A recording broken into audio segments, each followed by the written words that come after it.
course up to help our team. Obviously, it wasn't the right decision. I think anytime you're the leader of a team or you're the captain or the coach or whatever, we talked about this last night, you have to take, you're going to get the accolades and you need to take the blame for when things don't go well. And the Ryder Cup at Bethpage Black was supposed to be legendary, and it was, just not for the reasons anyone expected. What should have been a celebration of American redemption turned into one of golf's wildest controversies ever.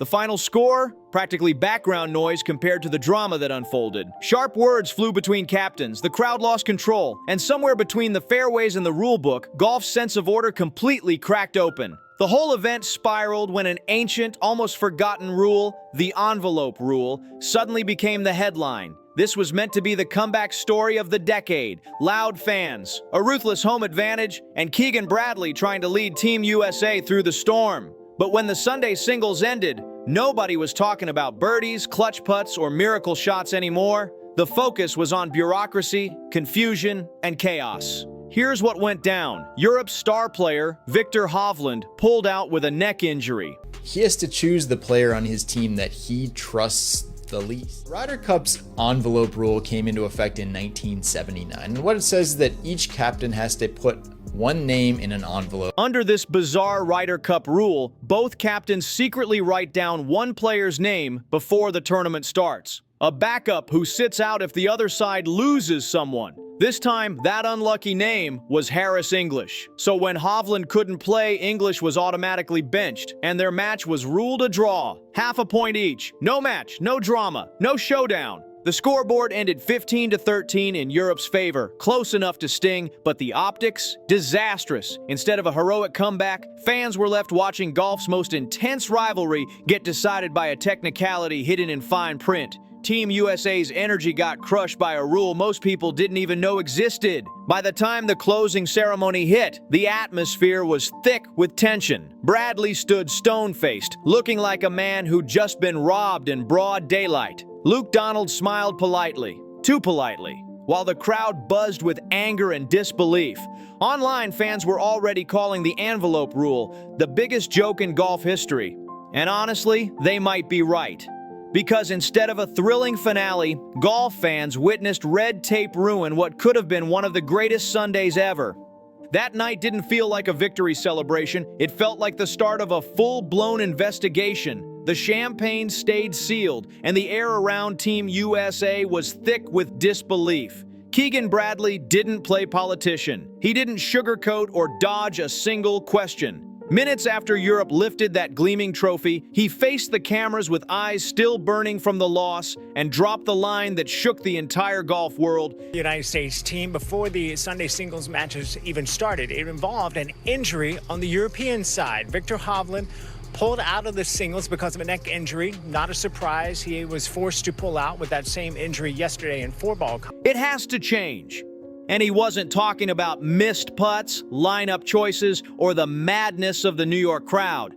No, Bradley aimed straight at the heart of the controversy, the envelope rule. That outdated, dusty regulation that robbed Harris English of his moment and made the whole event feel rigged by fine print. His frustration wasn't about emotion, it was about fairness. He said no healthy player should be forced to sit out because of some technical loophole no one even remembered existed. Harris English wasn't injured, wasn't tired. He was ready to go, fired up, warmed up, ready to swing for redemption. But thanks to that bizarre clause, his clubs never left the bag, his heart sank, and Team USA lost a crucial chance to fight back. And when Bradley spoke up, the timing made everything explode. His comments hit live broadcast just minutes after the defeat, raw, honest, and loaded with emotion. Analysts rushed to label it bitterness, while fans flooded social media calling it the truth everyone was scared to say. Within hours, clips of his post-match interview were everywhere, looping non-stop with captions split between "he's got a point" and "he's just making excuses." Bradley didn't offer solutions that night, and he didn't need to. He hinted that changes were coming, but this wasn't about damage control. This was about taking a stand,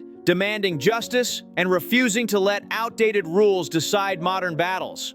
This is a plot twist. The envelope rule in the Ryder Cup is a really, really easy fix. This is so off topic, but this is something near and dear to my heart. It's an easy fix. This is what you do. You have an alternate. The Davis Cup has an alternate. You have an alternate in the Ryder Cup. It's not crazy to think that you could have an alternate. Team USA felt cheated, and for once, it wasn't the players taking the blame. It was the rule book itself. The outrage was instant, spreading like wildfire across sports media. Whether Keegan Bradley intended it or not, his outburst completely flipped the narrative. Suddenly, this wasn't a story about missed putts or Europe's dominance. It was about injustice, outdated policies, and a single rule that might have stolen America's shot at glory. Fans and analysts everywhere were torn. Was Bradley standing up for fairness or just letting the sting of defeat talk for him?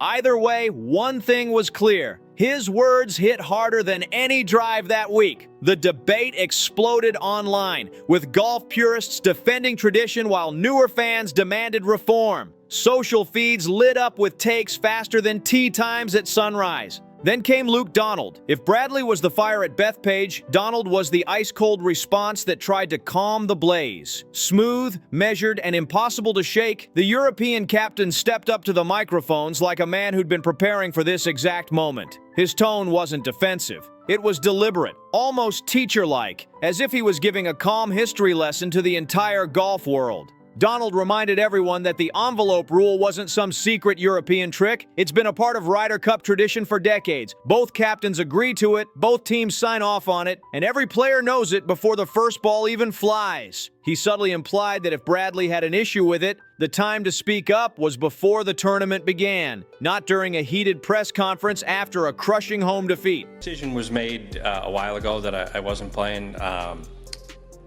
The last 48 hours, we had the team set. We weren't scrambling at all.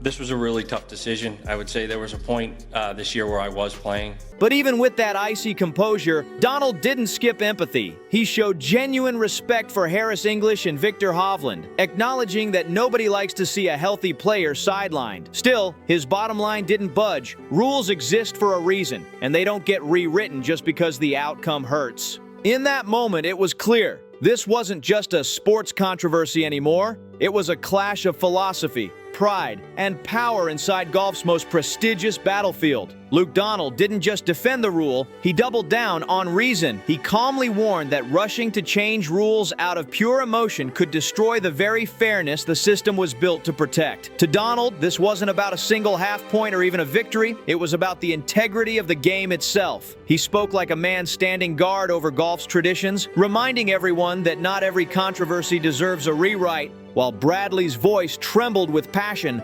Donald's tone stayed cool, collected, and deliberate. It was like watching fire argue with ice. On camera, he looked every bit the composed statesman, the one keeping order while the other side raged against it. And in a tournament where optics matter just as much as the scoreboard, Donald didn't just walk away as the winning captain, he left as the guardian of golf's fragile balance. But the real storm wasn't only between captains, it was brewing in the crowd. The fans at Bethpage weren't just loud, they were out of control. What was supposed to be fiery American energy turned into something darker. A mob scene that shocked even veteran players. Donald didn't sugarcoat it. He said straight up, the crowd went too far. This wasn't just rowdy cheering or friendly banter, it was ugly. Donald listed the moments one by one. Fans heckling during backswings, shouting insults at European families, and even an incident where a beer can reportedly struck Rory McIlroy's wife. What was meant to be Team USA's 12th man became the sport's biggest embarrassment that weekend. Donald's warning hit hard. U.S. captain Keegan Bradley has already written down a player's name from his side. So if that should happen, that name will come out and that match will... Passion is fine. Disrespect isn't. That line echoed through social media within minutes. Rory McIlroy himself backed him up, visibly furious after one of his rounds. Cameras caught him glaring into the stands, his expression caught between rage and disbelief. The footage went viral instantly. Rory's icy stare became the face of the Ryder Cup's darkest moment. And Donald? He folded the crowd's chaos neatly into his broader feud with Bradley, suggesting that emotion, whether from fans or captains, had become golf's biggest liability that weekend. The Ryder Cup had turned into a battle not just for points, but for control of the game's soul. For Luke Donald, this was no longer about a quirky rule buried in the rule book. It was about respect. When he publicly called out the crowd's behavior, the conflict instantly grew bigger than just captains clashing over regulations. Suddenly, it wasn't just Europe versus America. It became a moral showdown.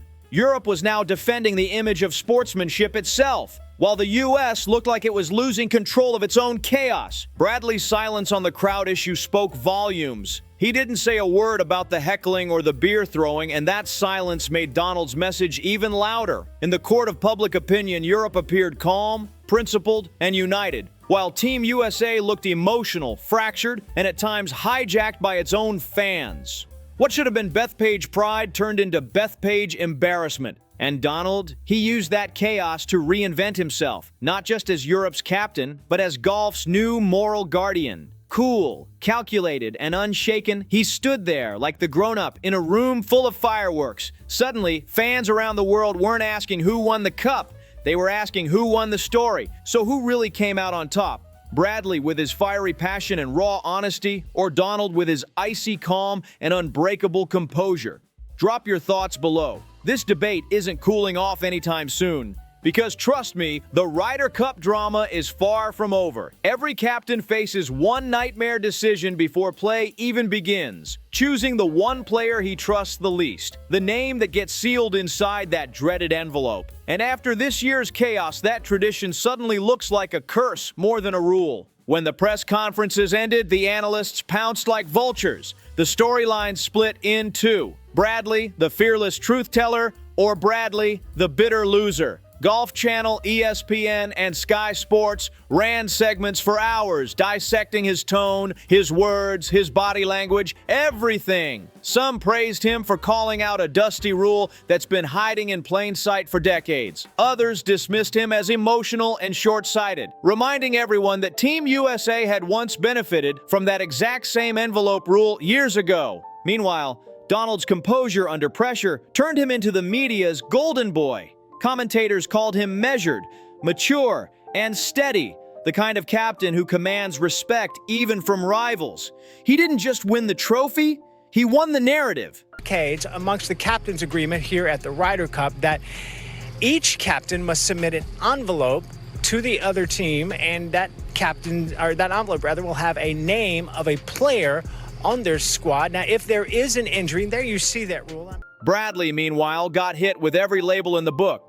Emotional, impulsive, reactive, words that sound like compliments at first, until you realize they paint the picture of a man who lost control when it mattered most. But outside the press room, the internet told a totally different story. His fiery, "it has to change" moment exploded online. Millions of views flooding TikTok, X, and Instagram within hours. Fans were torn. Was he standing up for fairness or just letting frustration take over? Either way, everyone was talking about him. While Bradley's clip went viral, Luke Donald's calm, surgical replies didn't make the same social media splash. But inside the golf world, his reputation skyrocketed. Journalists began framing the whole thing like a legal trial. Tradition versus reform, emotion versus reason, passion versus poise. Every headline turned the two men into symbols. Donald, the steady strategist guarding the old ways, and Bradley, the rebel yelling from the edge of the fairway. By midweek, it wasn't about birdies or bogeys anymore. It was about who owned the story. In that courtroom of public opinion, Donald came off like the calm lawyer defending history, while Bradley looked like the emotional protester outside, shouting for change.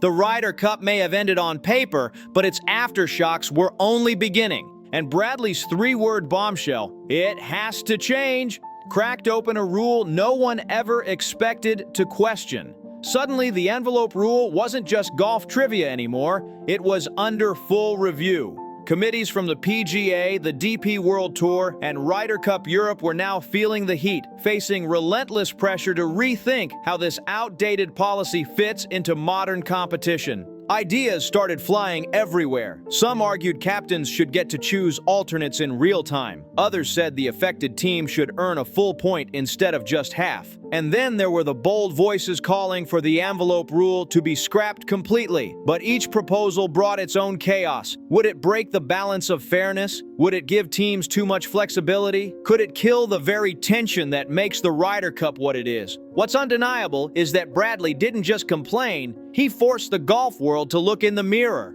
His passion dragged this forgotten rule straight into the spotlight, and now it's not going anywhere before 2027 rolls around at Adair Manor. Meanwhile, Donald walks away from Bethpage with his image shining brighter than ever. He didn't just win on enemy soil, he stayed ice cold through one of the most heated controversies in Ryder Cup history. If Bradley becomes remembered as the voice of reform, Donald will stand forever as the symbol of tradition. Two captains, two philosophies. That an alternate can be a vice captain in the Ryder Cup. There's already golfers who are vice captains in the Ryder Cup. What you do is you announce, this is my alternate. He's going to be a vice captain. On those grounds. Tied together by one sealed envelope that changed the sport forever. Long after the final cheer faded at Bethpage, something wild started rippling across the golf world. Coaches, players, and even weekend golfers began cracking open the Ryder Cup rulebook like detectives. Suddenly, everyone was realizing that the envelope rule wasn't just some quirky old tradition. It was a mirror showing how painfully slow golf is to adapt. Club pros started posting TikToks breaking it all down, and every clip pulled in thousands of comments asking the same thing. Why are we still doing this? Podcasts exploded with debates. Some hosts argued that golf's obsession with etiquette and legacy has become a straitjacket, holding the game back from real progress. Others defended tradition, saying that without its rules and rituals, the Ryder Cup wouldn't be what it is. But the truth was clear. This tournament had become something bigger than just golf. It had become a fight over identity. Within weeks, whispers started turning into full-blown chatter. Rumors spread that the PGA itself was getting nervous about what insiders were calling the Bradley effect. The idea that one captain's passionate outburst could force golf's most powerful institutions to rethink everything. Younger players privately voiced support for Bradley, admitting they've been frustrated for years by outdated procedures that make the sport look stiff and out of touch in a modern world. Meanwhile, the veterans circled the wagons around Donald, the man who stood tall for heritage and order. Behind closed doors, some called Bradley's comments reckless populism. Others said his rebellion risked turning the Ryder Cup into a circus. The divide was clear: reform versus tradition, passion versus protocol, and every side was fighting to control the story. Public relations teams started crafting statements. The tours quietly formed review committees, and social media just kept feeding on every whisper of reform. Even sponsors began stepping in, warning that the next generation of fans won't wait forever for golf to modernize. Evolve or fade. That was the new slogan echoing through the boardrooms. And at the center of it all stood three simple words: it has to change. What started as a post-match outburst had turned into a movement shaking the foundations of one of the most traditional sports on earth. So now the question isn't whether the Ryder Cup will change, it's how far it'll go before it finally breaks from the past. Make sure to like, subscribe, and share this video if you're following the Ryder Cup fallout, because this story's not ending anytime soon. See you on the next one. Hey,